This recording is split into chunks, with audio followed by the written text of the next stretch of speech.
Salut à tous, c'est Frédéric Delavier. Ce soir, je voulais vous faire une petite vidéo découverte scientifique d'une grande portée, car la sélection naturelle que l'on associe à la vie, donc aux premières cellules, cette sélection naturelle, en vérité, apparaît bien avant l'arrivée des premières cellules et est déjà active au niveau des molécules complexes dites organiques que l'on retrouvait dans les milieux de notre Terre primitive. Donc c'est une grande découverte que je fais là, théorie et découverte en même temps, qui, quelque part, va faire descendre les principes de la vie déjà avant les cellules et avant ce qu'on pensait être la vie. Donc, je vais vous lire un petit texte qui, je l'espère, vous fera comprendre qui nous sommes et d'où nous venons. Ce petit texte qui décrit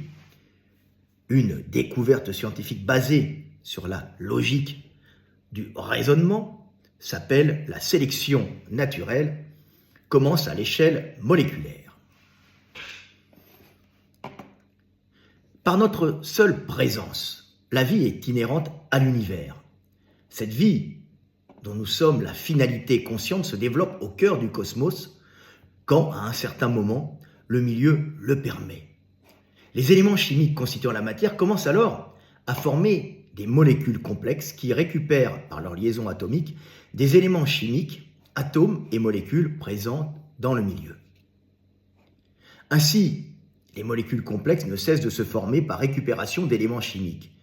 Mais plus la molécule se complexifie par agrégation d'atomes et de molécules plus petites, plus elle risque, sous pression du milieu, par le rayonnement cosmique d'une planète n'ayant pas encore d'atmosphère protectrice, par la température trop élevée ou l'acidité du milieu, de se briser en plusieurs morceaux. Dans ces milieux primitifs, il arrive à un certain moment que les molécules complexes se forment par agrégation d'atomes variés sur un squelette d'atomes de carbone. Les atomes de carbone ont cette capacité rare à créer de véritables squelettes atomiques de formes variées sur lesquels viennent se fixer une multitude d'atomes différents qui finissent par former, si le milieu le permet, des molécules de plus en plus complexes jusqu'à l'apparition d'une molécule complexe qui aura cette particularité de se diviser en formant plusieurs brins moléculaires qui récupéreront ensuite dans leur milieu des éléments chimiques pour reformer des brins presque similaires à la molécule mère dont elles sont issues et qui se briseront de nouveau pour reformer d'autres molécules presque identiques et qui ensuite, dans une réaction en chaîne, se briseront de nouveau jusqu'à remplir le milieu d'étranges molécules réplicantes qui n'arrêteront cette réplication colonisatrice que lorsqu'elles épuiseront ou ne trouveront plus dans leur milieu les éléments chimiques permettant leur réplication. Ainsi, dans cette soupe primitive, riche en éléments chimiques ou en molécules simples, ces brins de molécules complexes réplicantes se scinderont et continueront à évoluer en reformant par leurs brins sectionnés de nouvelles molécules presque similaires à celles dont elles étaient issues en récupérant les éléments chimiques du milieu. Fracturation de molécules complexes et récupération d'éléments chimiques qui créent une véritable réplication en chaîne de molécules complexes réplicantes, absorbant dans cette prolifération moléculaire tous les éléments du milieu. Dans ce monde primitif fait d'éléments chimiques plus ou moins complexes en suspension dans des molécules d'eau, ce sont donc les molécules complexes réplicantes assez stables pour ne pas se dissoudre et se fracturer en une multitude de molécules simples et qui se scindront en plusieurs brins assez rapidement pour capter le maximum d'éléments chimiques simples du milieu qui proliféreront, récupérant ainsi un maximum d'éléments chimiques au détriment de molécules réplicantes moins stables pour proliférer rapidement ou trop stables pour se répliquer assez vite en pompant tous les éléments du milieu. Là commence ce qu'on peut appeler la lutte pour l'énergie.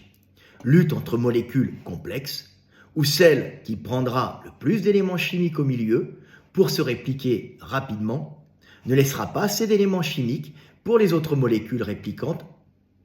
trop instables ou trop stables qui finiront par disparaître par manque d'éléments chimiques pompés par une concurrence moléculaire. Il n'y a bien sûr aucune conscience et aucun désir dans cette lutte pour l'énergie. Mais cette concurrence moléculaire dans la création de la complexité et de la multiplicité moléculaire est un prémisse à ce que nous nommerons plus tard la lutte pour la vie, principe de sélection naturelle qui agit déjà, comme nous le constatons, au niveau des premières molécules complexes, dites organiques, avant même les premières cellules. Alors, ce texte peut paraître un peu banal, mais en vérité, il décrit un processus propre à la vie qui agit avant même ce que nous pouvons appeler la vie et qui nous permet, ce texte nous permet de nous interroger en nous disant que la vie, c'est l'univers en lui-même et la vie ne commence pas réellement à partir des premières cellules, mais on le voit déjà, si on commence à analyser d'une façon logique, que ces principes propres à la vie de sélection naturelle du plus efficace, du plus efficient, agit déjà au niveau des molécules dites